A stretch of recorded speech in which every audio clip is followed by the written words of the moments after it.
नमस्कार आप सभी को। आज मैं फिर आप लोगों के बीच जितने सारे व्यवसाय हमारे जीविकोपार्जन करने के लिए जो कोई भी व्यवसाय या जो कोई भी काम किए जाते हैं जिनसे हमारा परिवार चलता है वही हमारा व्यवसाय कहलाता है। आज उसी के अंतर्गत हम लोगों ने जाना कि कितने प्रकार के क्रियाएं होते हैं, उसी में से आज हम लोग चर्चा करने के लिए जा रहे हैं। किसके बारे में? प्राथमिक क्रियाएं के बारे में जानने के लिए जा रहे हैं। तो आइए आज हम लोग जानते हैं कि प्राथमिक क्रियाएं कहते किसको हैं। प्राथमिक अथवा प्रारंभिक क्रियाएं वे हैं जिनके द्वारा मानव प्राकृतिक संसाधन कहने का मतलब कि आपके पास जो भी नेचुरल क्या है, रिसोर्सेज है। तो रिसोर्सेज का मतलब होता है संसाधन। तो अपने पास जो कोई प्राकृतिक संसाधन है, प्राकृतिक संसाधन का मतलब भूमि, जल, वनस्पति, खनिज, सूरज की रोशनी, ये सारे के सारे किस में आते हैं? तो प्राकृतिक संसाधन में आते हैं। जब से मानव का क्रमिक विकास हुआ, कहने का मतलब मनुष्य पहले अपने भोजन के लिए किस पे निर्भर रहते थे? आखेट पे निर्भर रहते थे, अर्थात वो शिकार पे निर्भर रहते थे। एक जगह से दूसरे जगह अपने भोजन के तलाश में भटकते रहते थे।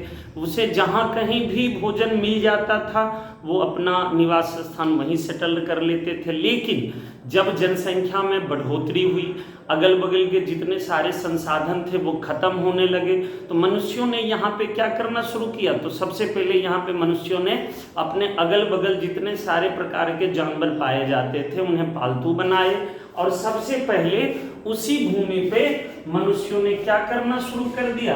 तो सबसे पहले मनुष्यों ने कृषि करना शुरू कर दिया। कृषि कहने का मतलब फसलों, मिट्टी को तैयार करना, बीज लगाना, सिंचाई करना, उसका ख्याल रखना, पानी देना, फिर हार्वेस्टिंग करना और अनाज को अपने घर लाना। इन्हीं सारी प्रक्रियाओं में हमारा क्या शामिल रहता है?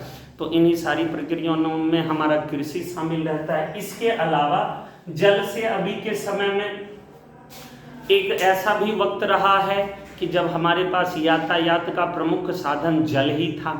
जल से हम अपने निवास स्थान, जब हम लोगों ने रहना शुरू किया तो सबसे पहले हम लोगों ने अपना निवास स्थान नदी के किनारे ही बसाया था।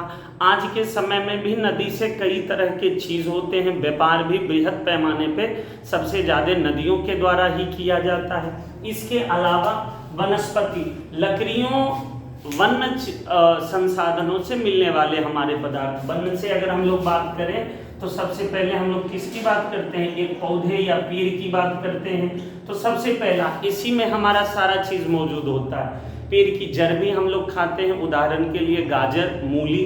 पेड़ के तना भी हम लोग खाते हैं, उदाहरण के लिए आलू हो जाता है, गन्ना हो जाता है। पेड़ की पत्तियां भी हम लोग खाते हैं, तो फल भी खाते हैं। यानी और इसी से फिर हमें क्या प्राप्त होते हैं? हमारे लिए कपड़ा यानी कॉटन, सूती वस्त्र भी हमें प्राप्त होता है। कहाँ से?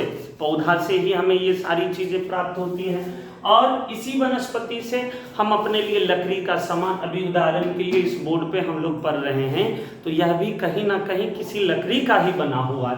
अपने घरों में दरवाजे, खिड़कियां, ये सारे जितने तरह के वस्तुएं हैं सबका निर्माण लकड़ी से ही होता है। इसके अलावा खनिज संसाधन में हम लोग पढ़ेंगे एक दिन, लेकिन अभी समझ लेते हैं कि किसी न किसी मशीन को चलने के लिए एक ऊर्जा की आवश्यकता होती है। उदाहरण के लिए अभी मैं आपको पढ़ा रहा हूँ या आपको बता रहा हूँ तो हमारे अंदर भी एक एनर्जी है जो हमें कहाँ से प्राप्त होती है? भोजन से।